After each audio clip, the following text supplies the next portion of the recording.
Yo, what's going on, everybody? It is Friday.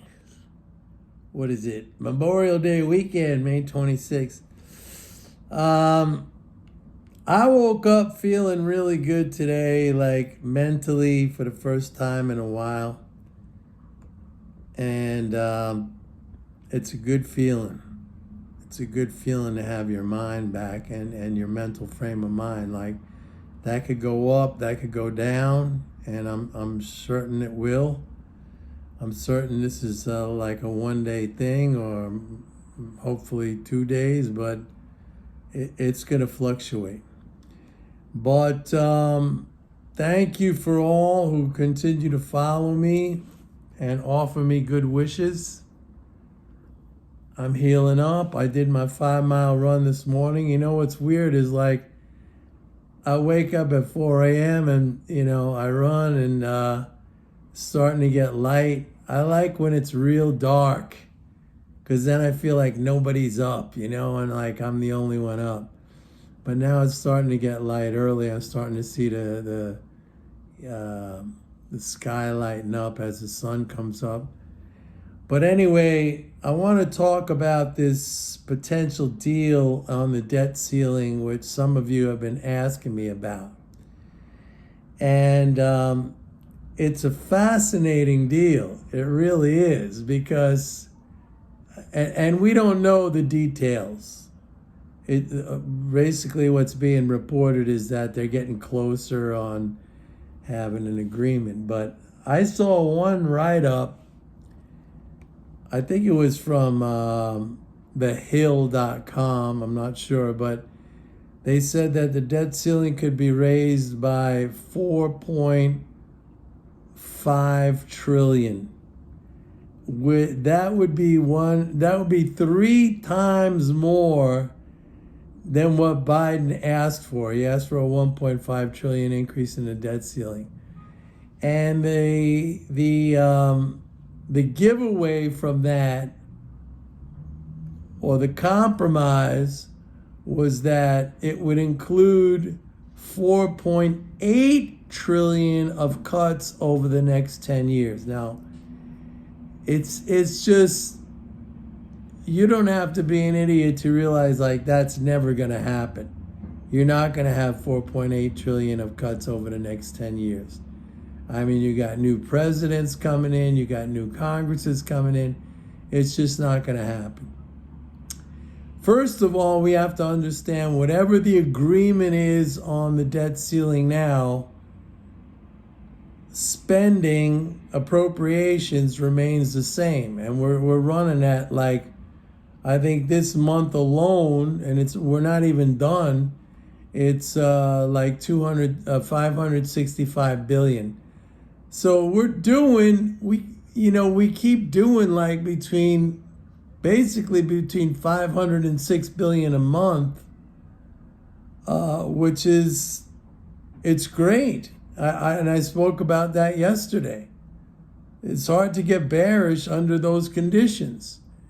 And then you have this unique circumstance that I talked about yesterday with the Fed adding interest, which is going to continue to flow into the economy, because Yellen, that's the last thing in the world is she's going to default on U.S. debt, because, we believe that we owe everybody and stuff like that.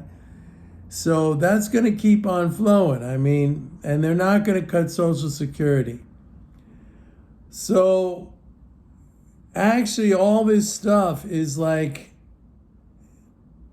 I don't know, it just looks more and more bullish. It really does. It really does. And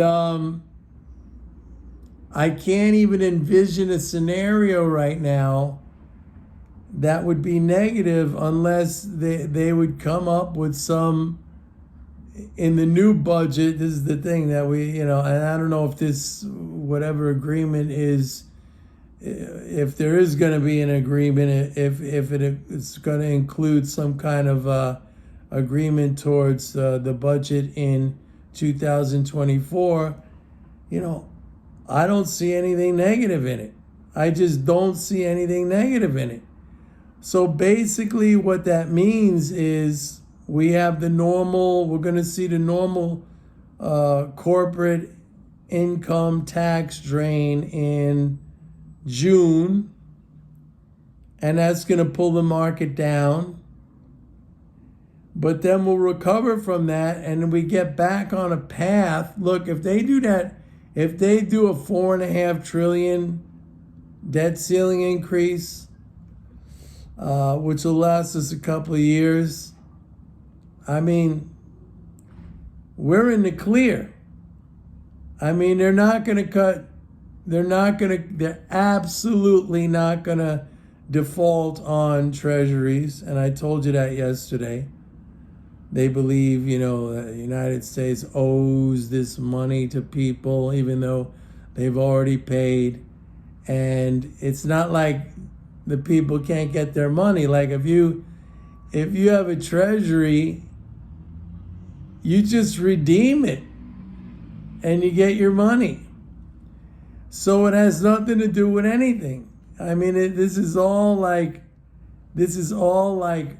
big time misunderstanding of government finance, which, let's face it, that's just the way everything is. So it was a very interesting development. I never expected that. It seems like Biden's winning out. 80 years old. I mean, it seems like, and it seems like McCarthy, he either doesn't have the votes, and apparently the real right-wing deficit hawks, the so-called freedom conservative people, the Freedom Caucus in the House, they're just furious about this, man.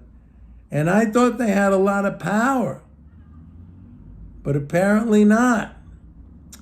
But it may be too soon to talk, but if this deal goes through, I mean, that's it. You got to load the boat. Because, I mean, we're still talking, we're going to be talking $500 to $600 billion a month, for the next 36 months. I mean, it's crazy, man. But it's not crazy. I'm just saying, like, that's what needs to happen. And that's absolutely fantastic for risk assets. So I just want you to know that. So this was a surprise. I never saw this coming. The Republicans made big in the elections, at least in the House. They control the House. They got a very weak